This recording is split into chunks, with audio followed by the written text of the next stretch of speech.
following podcast contains spoilers and words like fuck and Mate, did we watch a thing this week? Yeah, we did.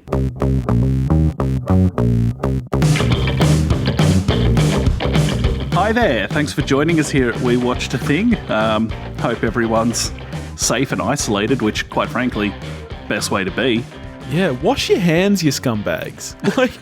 Hey, come on. Our listeners are washing their hands. I'm sure ours are. They're good people. Yeah, we have good listeners, not like those movie reviews and 20Q scumbags who aren't washing their hands.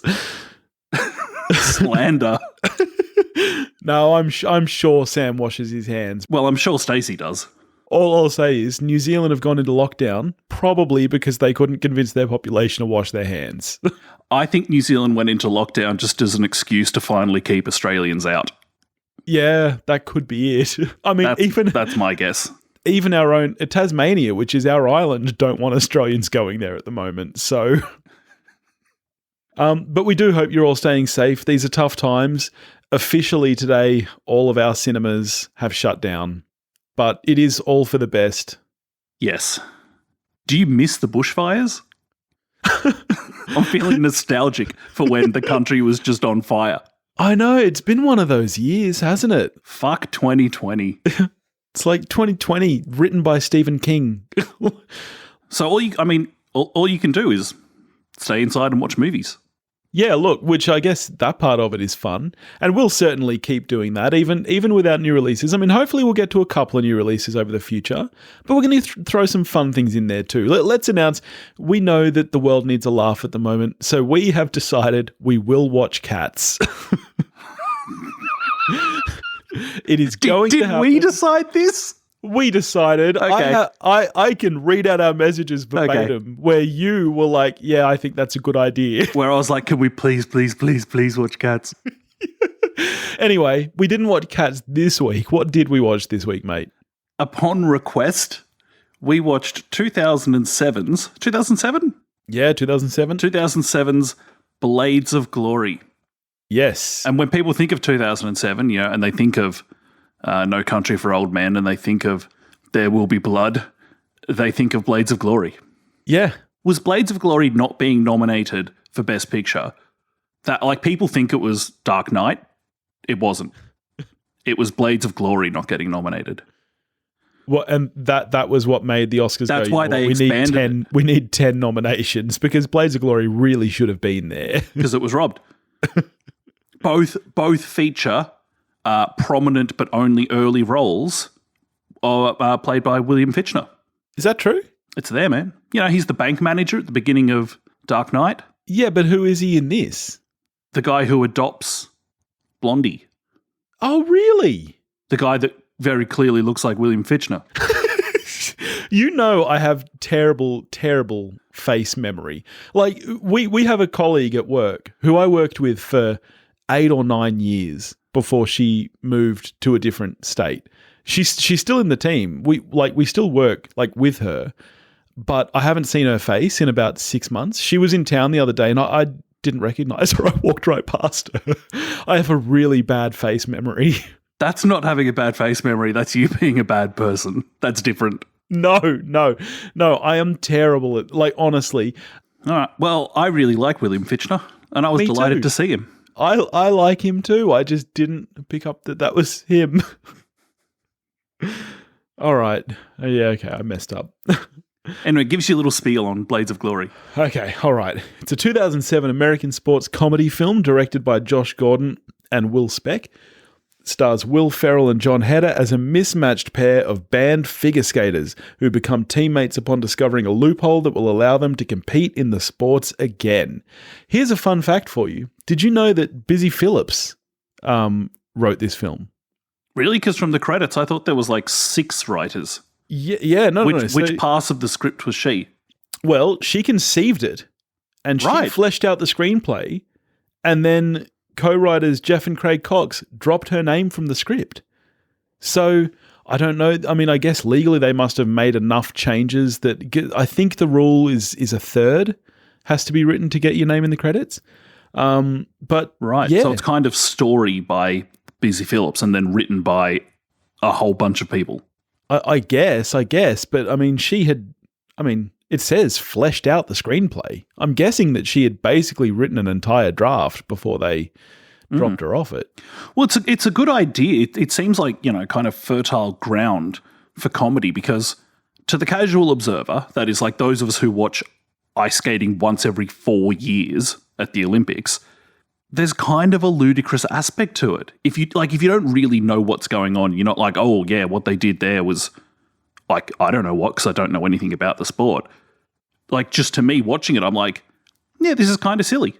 Yeah, I agree. I think the not as silly as ice dancing. I mean, that's just a fucking, what's that about? I think the concept deserves better than this film delivered, is what I'm going to say. And I think there are aspects of it that work. I didn't mind, for example, some of the choreography and stuff, and I think some of the visuals look quite nice. But, when you used the word silly before, I kind of feel like that's the movie's problem. I think it doesn't take itself seriously enough to be funny for me. It's like it's trying to be silly, and in that it's kind of not all that funny. What did you think of the film? You hadn't seen it before, had you? Hadn't seen it before. I will say that I liked it more than I thought I was going to.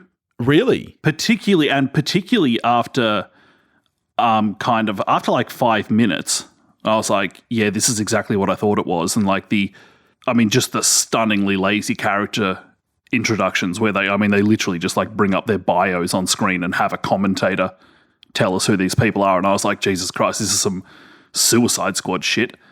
But then there's a lot of writers that come up in the opening credits, and at least one person who took a pass at this script wrote some funny stuff. There are moments in this film where I'm like, that's funny. I mean, it's not as funny as Tommy Boy. It's significantly better than Tommy Boy. Ouch. I had seen this movie when it came out. I remembered thinking it was fine, but here's where I'm going to shock people. As much as I have a deep love of Tommy Boy, I don't like these SNL comedy films. I don't like Will Ferrell. I really don't like Ben Stiller. Anything with Ben Stiller is right out for me. I like David Spade, so Joe Dirt is a win. But outside of that, I just don't like this style of comedy for me. Like Anchorman, right out. I know that neither of us are a fan of, for example, Anchorman. I've never seen Anchorman because it's just not something that makes me go, yeah, I should watch that. Yeah, right. So that's the same way you felt about this, though, and yet you ended up liking it a little. Yeah. Does it make you want to watch Anchorman? No, not really. Someone would have to request it. Like Will Ferrell doesn't do for me what he does for clearly a lot of people. Yeah. It's like, pick Radiohead. Yep. I'm not saying Radiohead are bad. A lot of people are are really into that band. Myself included. They don't do it for me. And I'm just like, okay, that's fine. I'm not railing against Radiohead. I'm just like, I'm not going to listen to them. Yeah. And that's me with Will Ferrell. Yeah, I don't dislike Will Ferrell in the way that I do dislike, say, Ben Stiller. But yes, he's not my fave. Also, did you see Napoleon Dynamite? I did, like after everybody else did, though. By the time I got to it, I was like, okay, this is this thing that a lot of people, and a lot of people that like comedy that I like, loved Napoleon Dynamite. And then I was like, when is this thing ending? I was so not here for it. John Heder is a weird cat, man. Like do you remember, because Napoleon Dynamite made him huge. He exploded, but literally just from that one role. I could not name another movie he was in apart from that and this. Yeah, because when this came out, it was, it's the Napoleon Dynamite kid. Yeah, exactly. And Napoleon Dynamite was big enough, even though it was an indie film, it was big enough to make him a household name in a lot of parts of the world. And yet it just never really seemed to go anywhere because I don't know what happened to him. He fell off the face of the earth. I could never have told you his name. I just knew it was Napoleon Dynamite. So a couple of people that we both absolutely love in this film, Amy Poehler and Will Arnett, who at the time of this film were in fact married, I don't find that nice to look at when they're playing brother and sister. Yeah. I don't like that. Yeah, you find it a little bit unsettling. I find it a bit Lannister. and then of course it happens. Yes. And I'm just like, fuck. I knew it. I didn't need to sit here for 90 minutes just feeling ill at ease about these people being on screen together, because them being on screen together should be a lot of fun. Yeah. Yeah. But Amy Poehler is a certifiable comic genius. Yes. And yet I didn't particularly like the scenes in this film with her. No, I'm exactly the same. I feel the same way. And when you were talking about somebody actually wrote some funny parts, surprisingly for me, that is the stuff between John Heder and Will Ferrell. Yes, I agree. Even though I don't particularly like either of them, I actually thought had good chemistry in the film. I do think there are some laughs there. I'll totally agree with you. My favorite part about the Amy Poehler Will Arnett relationship was Jenna Fisher as their little sister, because I love me some Jenna Fisher, and she, I think, is actually genuinely very funny, and for me is the highlight of this film. So I didn't think she was bad. I haven't watched the remake, Office remake. Yeah, you really should. Like, while we're locked down, take the time, man. So I have no relationship to Jenna Fisher. I thought she was fine in the movie. There's not a ton for her to do, really. No, there's not. I don't think she left stuff on the table. I was like, okay, yeah, you had that role in the film and you did it. Good job. Yeah, but that's kind of how I feel about every character. Like, there's no development or fleshing out of characters in this film. It's not that kind of film. Everyone plays a character and they just kind of do it serviceably. Do you think that the coach, played by Craig T. Nelson, do you get any kind of Ted Levine vibes off him? A bit of Buffalo Bill? You think that, like, what's under the ice, coach? You reckon he's just like making some people suits? I think so. When you're going for a triple axel. Yeah, on the funny moments, I really like the concept of this rich guy adopting someone purely based on their athletic skills. I found the opening scene actually very funny. Sorry, I thought you were going somewhere else. No, I did. Like, I wish that had maybe been played more into. Yeah, I agree. I think it's a shame. I think it's a shame that William Fichtner exits this film so early. Yeah, to me, that's a movie in itself. I would watch a movie just of William Fichtner adopting after adopting and just dropping these kids when they let him down. I think that in itself is almost a funnier concept than where the film goes. Hell, let's have a network TV show about it. 20 episodes a year of William Fichtner adopting and then disowning kids. Honestly, I would watch that. I feel like that is a very, very funny concept, and especially because at first, you kind of think it might just be figure skating, but then when they talk a little bit about his character and he just does this for any kind of pro athletic sport. He would have picked up Ivan Drago if he could have. Yes. But where the film goes kind of devolves. And look, it was 2007, where we are talking 13 years ago. We weren't as evolved back then as we are now.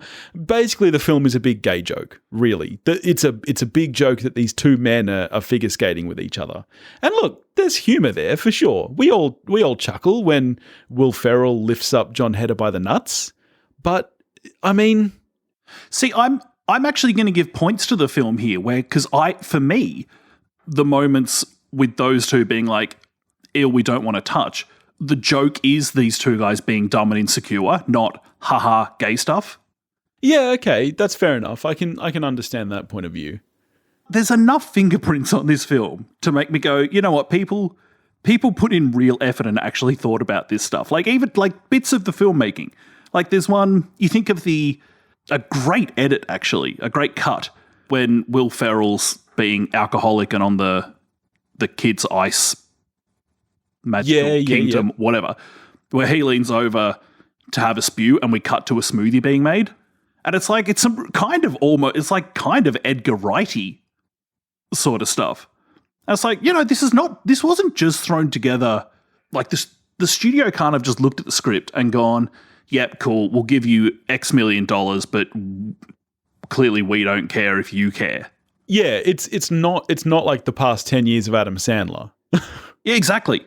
Yeah, it's not. Yes. Yeah, that's for sure. I'm trying to think because I don't tend to like this kind of film, I'm having a bit of trouble with the chronology. When did Will Ferrell become Will Ferrell? This was after Anchorman, yeah.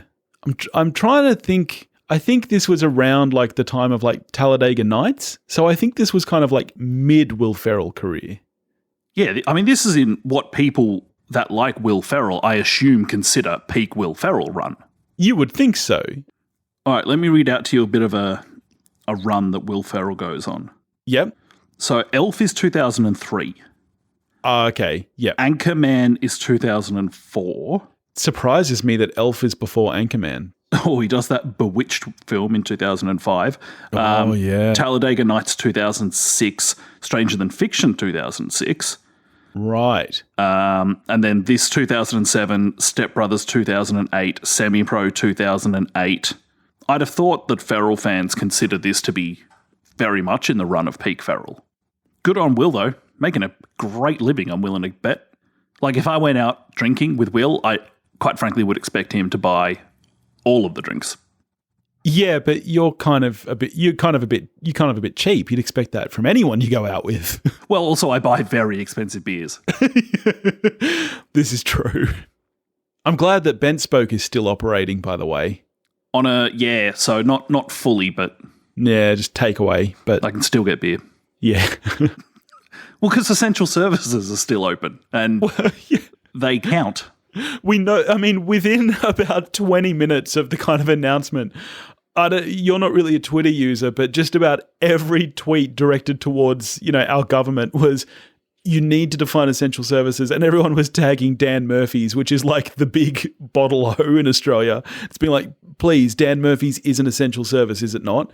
And yes, it was confirmed that it is.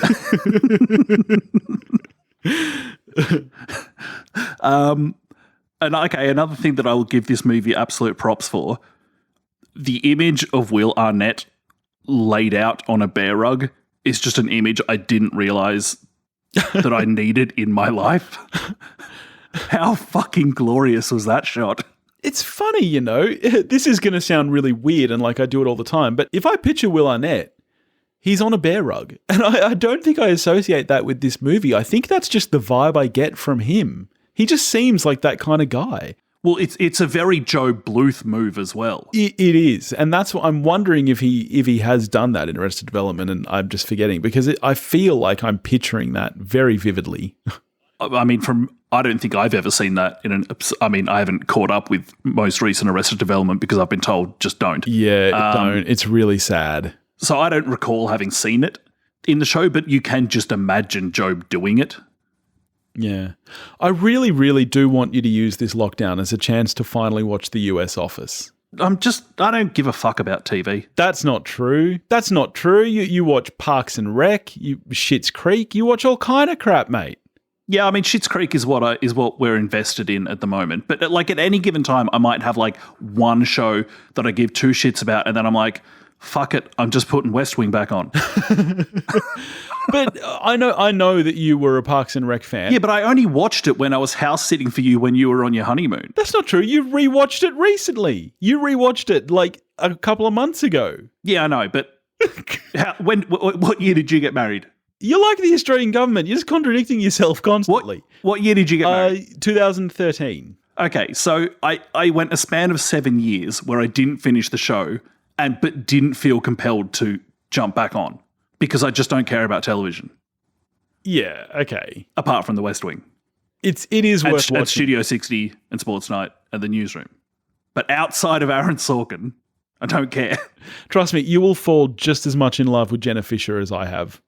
You really will. I'm sorry, I don't. Well, I was going to say I don't have that much time because I spend so much time also watching sport, but not anymore. Not anymore. Last Sport was announced closing today. That was like the last sport in the world. Yeah, anyway, no, I'll be watching movies. Speaking of sport, Do you reckon that the Olympics play hardball with licensing their name for films? Because in this, absolutely. I suspect so, because in this film, the Olympics is never mentioned. And what they're striving towards is the World Winter Sports Games. Yes, yes, I know. It's like, I know you don't watch a lot of anime, but there's a thing where like there's always McDonald's stores, but they're called McRonald's or with an upside down M as WcDonald's. Going back to Will Arnett in this film, did his character think he was just going to get away with literally hunting another human in daylight with a crossbow?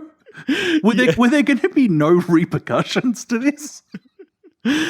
Seriously. Fucking incredible shit. Okay, here's a question. If you genuinely thought that you could get away with hunting another human being, I would do it with a crossbow. Yeah. I wouldn't do it with like a katana blade or something cool like that, because I might chicken out if I get nice and close to them. But if I could just get them in my sights, fucking bang. Would you rather hunt a human through the jungle or through the city? What would be more fun and thrilling, do you think? I think it'd be pretty cool to just be like loose in New York with a crossbow hunting someone. Yeah, I'd go jungle. I'd be like Arnie in Predator. I have mud all over me. Setting traps. Snare me some human. You know nothing about traps. You are the least trappy person I know. Hey, in some parts they call me the trapper. No, they don't. I honestly... Oh, trap and toph, they say. Nah, if you got given a 12-hour head start, I don't think you could trap a human. I could trap many humans. I don't think you could. I'd have a fucking Buffalo Bill pit. Nah, if you I'd and keep him in there. If you and I were just playing tag or something, I think it would take you in the order of 15 hours to catch me. Catch you? I'm very slippery. Are you fucking kidding me? Oh, you get puffed looking at stairs.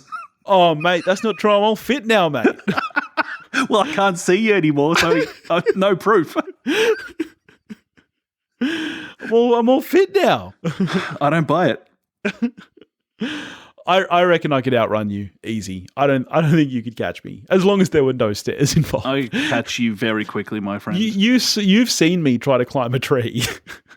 Do I still have the video of that? I won't release it because I'm sure it's actually classed as workplace bullying. All you guys were laughing at me, filming me from the window. Well, in our defense, it was the funniest thing any of us had ever seen. All I was doing was trying to clean up the environment. I'm a person who cares. There was a plastic bag in a tree. It had been there for a week, and I was like, you know what? I'm going to get that down. You were not trying to clean the environment. What you were saying was, I could get that. Yeah, it had nothing to do. And conservation. I got very close. You got roughly 2 inches off the ground. I've got the video. I don't even think I made it to the lowest branch. You didn't. What are we talking about? Blades of Glory, 2007. Ah, yes. One thing I was like, this movie pairs well with alcohol, I'm assuming. Like, I mean, when I put it on reasonably late, and I was already several beers in. And then about the half-hour mark, I was like, I'm going to switch to whiskey. And... I'm not kidding. I enjoyed my 90 minutes. It may have had something to do with the alcohol, but at the end of the 90 minutes, I was like, I don't feel bad about having watched this film. Did your partner watch it with you, or was she still too invested in Smallville, or was she sleeping? She was sleeping. Here's a question, though. No, I'm not watching Smallville. No. Best show ever. Would you rewatch this? Like, if your partner was like, oh, I thought you'd wait for me, would you watch this again, say, this week? No. Okay. So you didn't enjoy it that much? No. But I was like, okay, yep, that's fine. It's a movie I watched. So figure skating, let's talk about the... Ask me anything. Well, let's talk about the choreography and the song choices. Okay. Actually, genuinely great choice with when Will Arnett and Amy Poehler are doing their, comment on, urban whatever. And it's actually great because... they're so off the mark. Yes. That's actually a really good choice in this film. Yeah, I think that's where, for me, the smartest decisions are in the songs. Same with, when they're, I want to say dancing, but it's not, I guess, skating to I Don't Want to Close My Eyes. Yes. Like, that's a great moment. It's just the right amount of stupid. Yes. Yeah. And to me, that's where I feel like the film was missing the middle ground. I think there was too much on the kind of silly side, but at the same time, not leaning enough into it, like, for example, a Monty Python film. Like, you watch Holy Grail, and that is a movie that is so silly that it's hard not to have fun with it. I feel like this was kind of in between. Like, it's not hitting the silliness of something like that, or even, say, Billy Madison, which is just completely preposterous. Like, this had a fun concept, but I think it would have worked a lot better for me if they actually played a bit more into, like, if they were a bit more sincere with it, I think. All right, how are you scoring it, bud? I don't know what my sober score would be, but the experience I had with this film on Saturday night was a 5 out of 10. It was fine. Yeah, I honestly, see, this is where I feel like you've messed up, because there is no way that this film is on par with The Invisible Man. This film's final 20 minutes does not go off the rails nearly as much as The Invisible Man. No, that's just the most ridiculous thing you've the ever highs said. of Invisible Man are higher than this film, sure. Also, I wasn't drinking when I watched Invisible Man.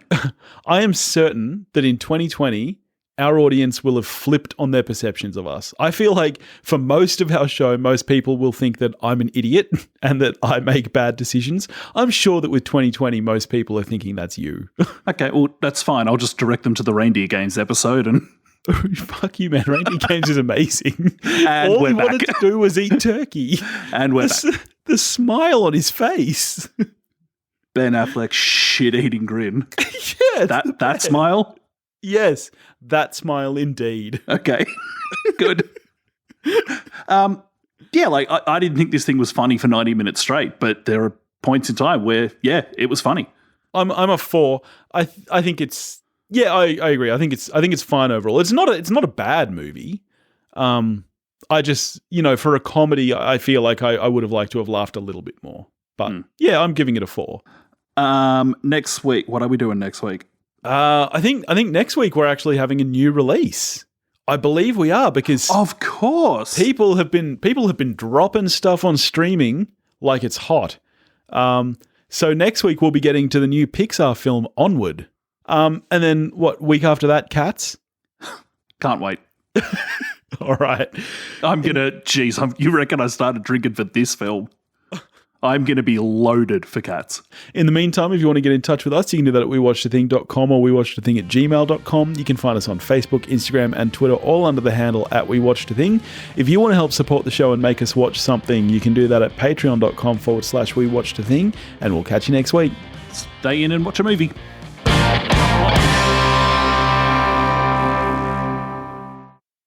You mean ice skating olation? Wow, that actually hurt to hear.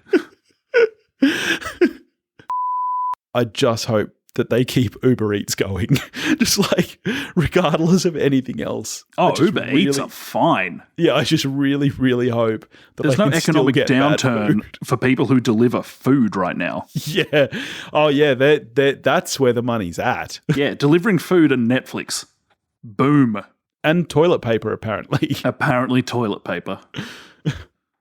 You famously don't like buying toilet paper. You don't like seeing, like, people seeing you do it. Like, I don't like seeing other people buying toilet paper. The whole thing is disgusting. Yeah, it makes you very uncomfortable for some reason. How have you gone with all this? Are you out of toilet paper? No, we're stocked. We're fine. Do you make your missus buy it for you now? Now? In principle, I will be working from home, which I'm I'm cutting so much of this episode.